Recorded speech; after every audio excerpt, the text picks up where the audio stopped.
Hello students, good morning everyone. My name is Nidhi Jain and welcome to Sanskar Valley Academy in online classes. बेटा आज हम chapter 20 शब्द भंडार पढ़ रहे हैं। इसके विलोम शब्द। विलोम शब्द क्या होता है?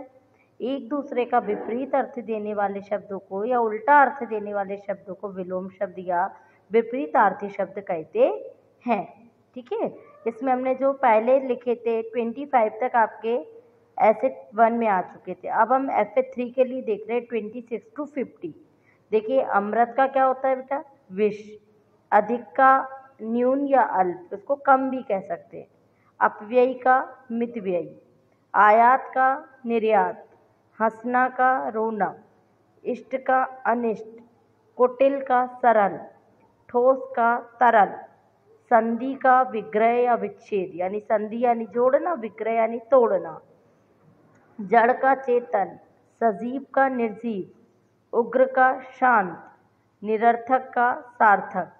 कृष्ण का शुक्ल। प्रकट का गुप्त। कृपालु का क्रूर। जन्म का मृत्यु। विधवा का सधवा। स्वतंत्र का परतंत्र। उधार का नगद। उदार का अनुदार। अल्पायु का दीर्घायु। उत्थान का पतन। मौखिक, लिखित, शोक, हर्ष। ठीक है, ये थे आपके विलोम शब्द। अब आए बेटा पर्यायवाची शब्द। पर्यायवाची शब्द क्या होते हैं? ऐसे शब्द जिनका अर्थ लगभग एक समान हो, अर्थात जो एक ही अर्थ या भाव के व्यंजक हो। यानी कि एक शब्द के कई सारे शब्द हो सकते हैं लेकिन सभी का अर्थ एक जैसा हो। जैसे अश्व मतलब घोड़ा होता है, घोटक मतलब भी घोड़ा होता है, तुरंग मतलब भी घोड़ा होता है और घोड़ा मतलब घोड़ा ही होता है। तो इसका में घोड़े के कई सारे नाम हो गए। ठीक है ना। ऐसे आपने बेटा देखिए 25 तक पढ़ लिया था, 26 से मैं बता रही हूँ। 26 से है अग्नि, आग, अनल, पावक, हुताशन। चारों का अर्थ देखें तो अग्नि ही निकलता है। असुर का है राक्षस, दैत्य, दानव, निशाचर। आँख का चक्षु, नेत्र, नयन, लोचन। इच्छा का है अभिलाषा, लालसा, कामना, चाह। सोना का है कंचन, हेम, कनक, स्वर्ण। गंगा का मंदाकिनी, भागीरथी, सुरसरी, देवनदी। चांदनी का है कौमुदी, ज्योत्सना, चंद्रिका, अमृत तरंगिणी। तीर का है शर, बाण, शायक, सिलीमुख। दिन का है बार, दिवस, वासर, अहन। धैर्य का है धीरज, सब्र, संतोष, धीरता। कामदेव का है मनोज, काम, मदन, अनंग।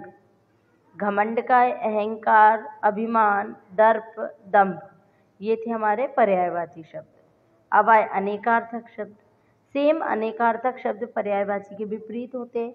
इसमें भी एक शब्द के कई शब्द होते हैं लेकिन इसमें शर्त होती है कि इसमें हर शब्द का अलग अलग अर्थ निकलता है। ठीक है, अब हम यहाँ पे देख रहे हैं जैसे मधु, शहद, मदिरा, वसंत ऋतु। लेकिन यहाँ पे सबका अर्थ अलग है। शहद अलग होता है, मदिरा शराब को कहते हैं, वसंतिक ऋतु है। सारंग का है मेघ, हाथी, हिरण, मोर, सर्प। तीर का है बाण, रागा, नदी का किनारा। वंश को कहेंगे हम कुल, बांस, जाति। वर का है वरदान, दूल्हा, चुनाव। अक्षर का है वर्ण, ब्रह्मा, आत्मा, अविनाशी। अनंत का है अंतहीन, ईश्वर, आकाश। अली का है कोयल, भौरा, बिच्छू। कर्ण का है कान, कुंती पुत्र, नाव की पतवार। काल का है समय, मृत्यु, शिव, यमराज। अनेकार्थक शब्द में प्रत्येक शब्द का अलग अर्थ है। ठीक है, अब आया हमारा वाक्यांश के लिए एक शब्द। कम से कम शब्दों में प्रभावशाली ढंग से अपनी बात कहना एक कला होती है। पदबंधों और वाक्यांशों हेतु प्रायः एक शब्द का प्रयोग किया जाता है। इससे लिखने में भी संक्षिप्तता आती है और वाक्य हमारा बहुत प्रभावशाली लगने लगता है। तो इसमें आपके बेटा जो बहुत बोलता है वाचाल तक हो गए थे। अब यहाँ F3 के देखिए। जो पहले हुआ हो, भूतपूर्व। अपने आप पर बीती, आप बीती। जिसने यश प्राप्त किया हो, यशस्वी। जानने की इच्छा रखने वाला, जिज्ञासु। जो इस लोक से संबंध रखता हो, लौकिक। हाथ से लिखा हुआ, हस्तलिखित। रचना करने वाला, रचयिता। जो देखने योग्य हो दर्शनीय, आगे गिना जाने वाला अग्रगण्य, जिसे वाणी पर पूर्ण अधिकार हो वाचस्पति। ठीक है, ये आपके थे 30 तक अनेक शब्दों के एक शब्द। अब आए हमारे श्रुति संभिन्नार्थक शब्द। ऐसे शब्द जो पढ़ने व सुनने में तो एक जैसे होते हैं पर उनके अर्थ में भिन्नता होती है, यानी थोड़ा सा ही शब्द वर्ण का अंतर हो जाए या मात्रा का अंतर हो जाए तो शब्द का अर्थ बदल जाता है। जैसे देखिए अवधि यानी समय, और अवधि मतलब अवध प्रदेश में बोली जाने वाली बोली। असमान यानी जो बराबर ना हो। आसमान मतलब आकाश। गुर मतलब उपाय। गुरु मतलब शिक्षक। अली मतलब सखी, और अली मतलब भौरा। अपेक्षा मतलब आशा। उपेक्षा मतलब निरादर।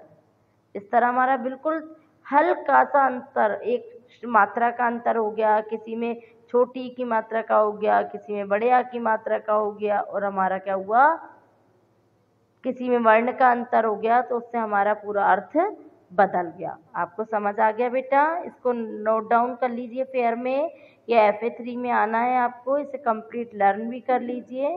ओके बाय बेटा।